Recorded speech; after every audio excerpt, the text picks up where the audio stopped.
Hey there guys, today I'm back to do my reading wrap up for the month of May.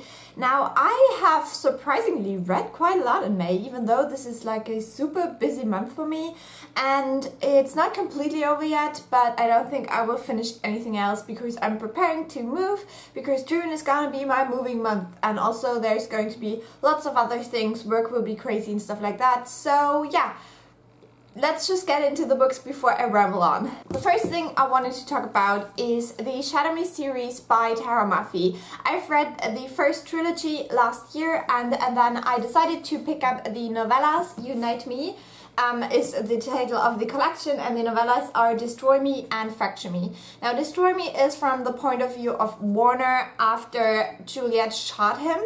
And I really like that part. I like getting into Warner's mind a little bit more.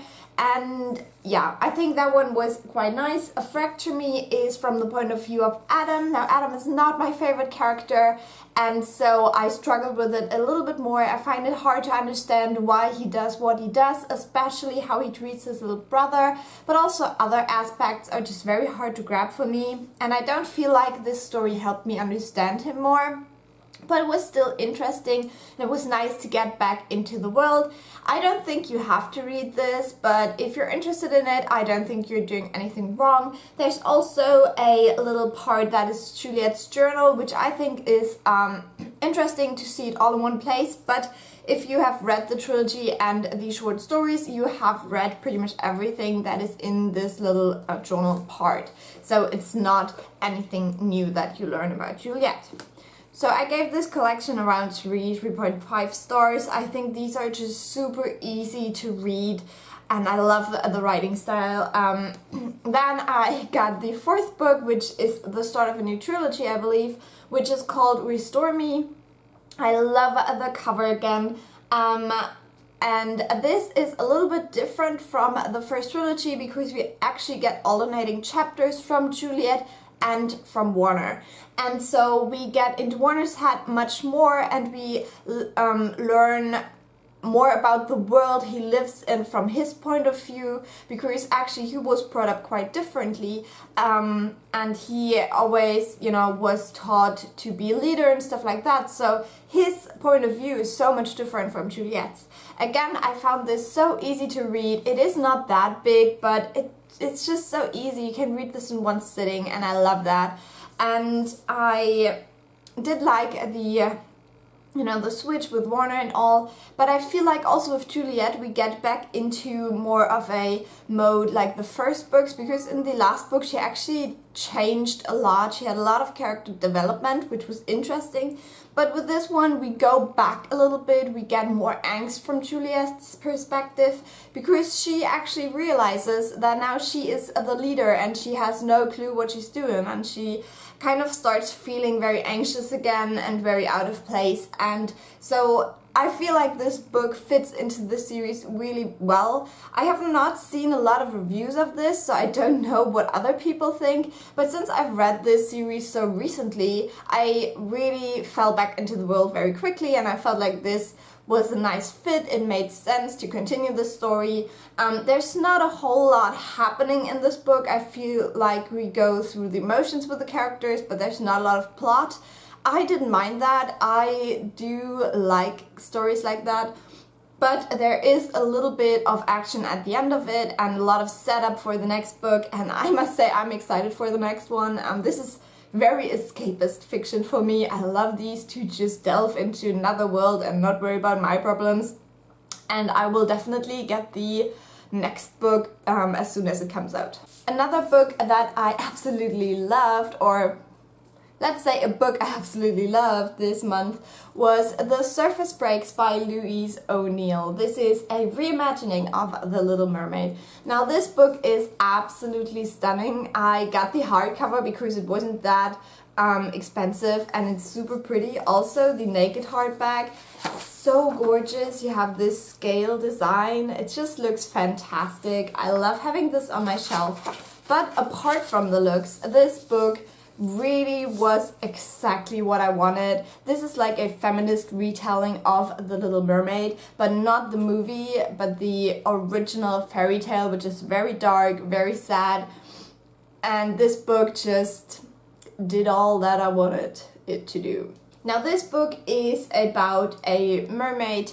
She has a name that I cannot pronounce, I guess it's Irish, but she wants to be called Gaia, which means earth, and that is actually the name her mom gave her. Now, on her first birthday, her mom disappeared, and her dad told them that she was captured by humans because she was too close to the surface and that she was killed.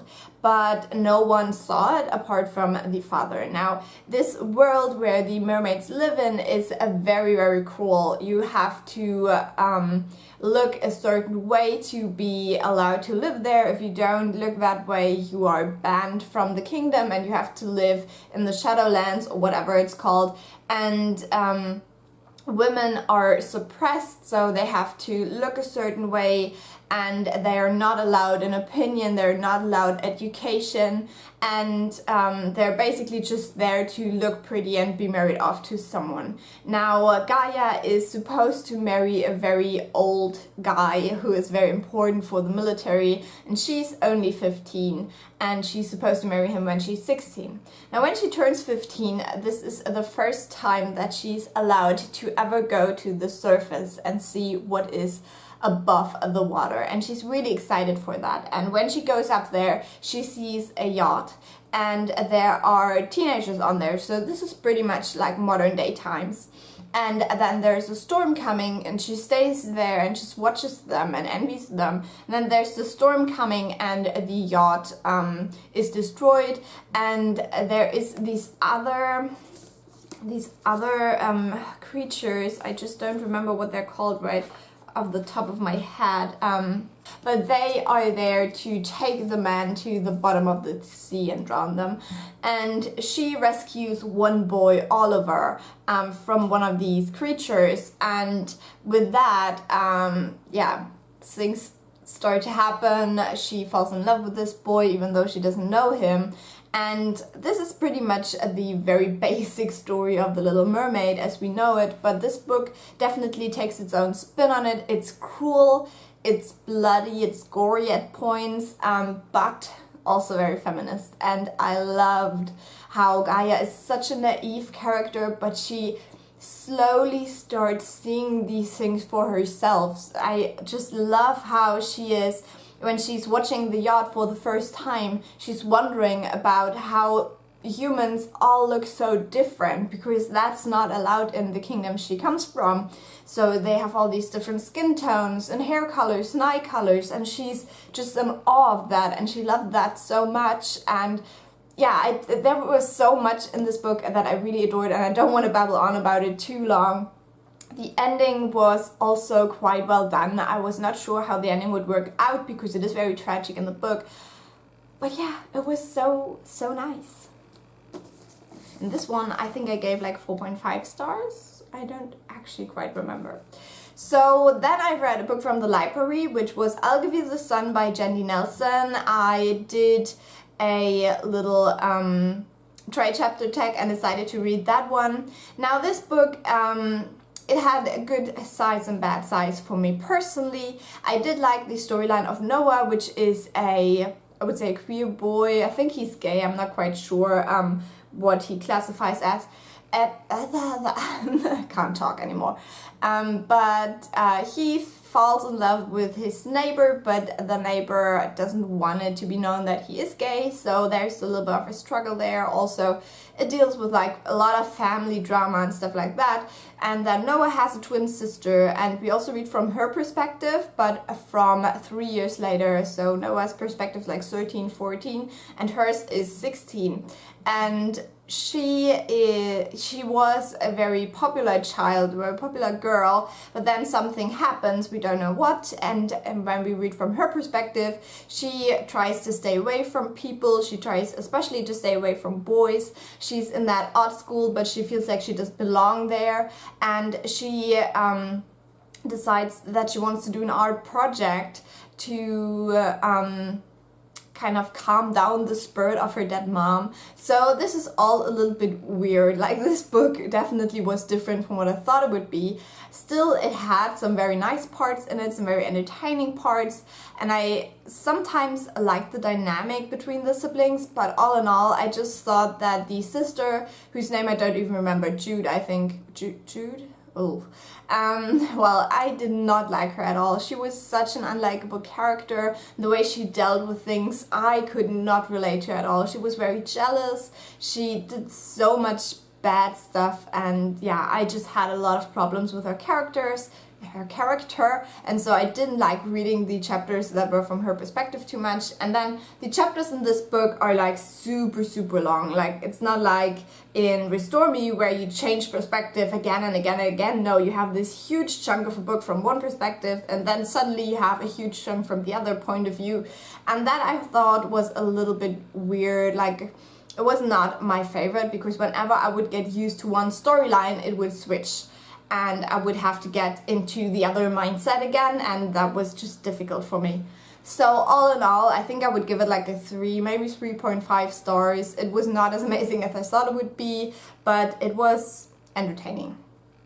Then I wanted to talk about this book, which I got for my birthday from my friend Sabrina. She has a booktube channel as well, which is called Look at My Books, and she got me the amazing book Is Not on Fire by Dan and Phil, because we're actually going to see Dan and Phil live in 2 weeks.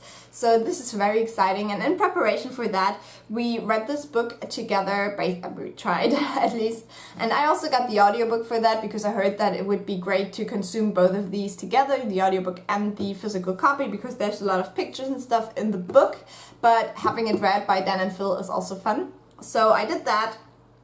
At points, I thought it was a little bit boring, especially in the beginning. I had to get into it a little bit. It was not what I expected it would be in the beginning, but then it got more like what I wanted. Like, it got more interactive. You had more fun stuff in there, like little games and such, like stuff like that. You can find out which living room chair you are. There's like very nice pictures as well.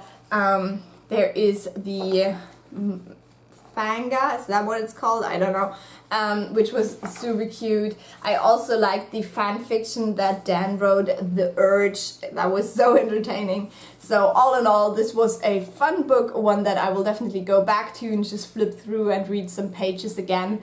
And yeah, if you're a fan, I think this is quite cool. There were also parts that I could not relate to just because I haven't been watching their channels for a super long time. But yeah, it was just fun, it was cool, and I'm really excited to see the show. I don't know whether I will try vlogging that day or the weekend or something like that. Maybe we will. I don't know, we'll see. Because I'm not that comfortable vlogging outside, but maybe with Sabrina it will be fun. And then the last thing I wanted to talk about is a manga series that I read, also because of Sabrina, but I've read it over the last couple of months, almost a year probably, and that was A Silent Voice, which is a manga series all about a boy, and in his elementary school there is a girl that is new in his class, and she's deaf? She's deaf. And he has a very hard time dealing with that.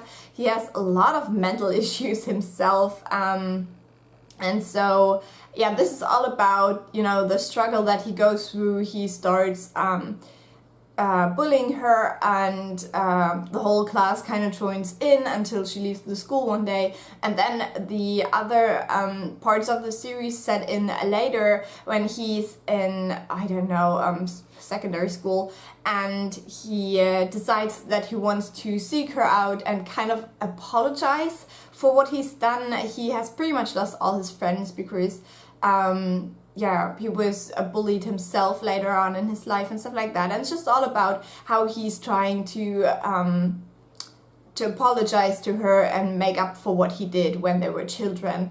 And I really like this series, I must say. I'm not a huge manga reader. I have never really gotten into that world. So this was a good introduction because it's an important topic. It's dealt with quite well. There is also a little bit of drama, a little bit of action that is added on top of it, but in general it was very interesting. Now this series, I would say, needs a spoiler warning for like suicide and suicidal thoughts, but apart from that, and bullying obviously. But if you're not sensitive to these products, to these topics, I would absolutely recommend the series. I thought it was very well done, so I'm very happy that Sabrina told me to read it, and my library had it as well. So that would be all I wanted to talk about today. This video is probably way too long again, but yeah, if you enjoyed it, leave a like or a nice comment. You can tell me what you've read recently and what you've loved, and maybe I should check out some of your recommendations, and then I will talk to you soon. Bye!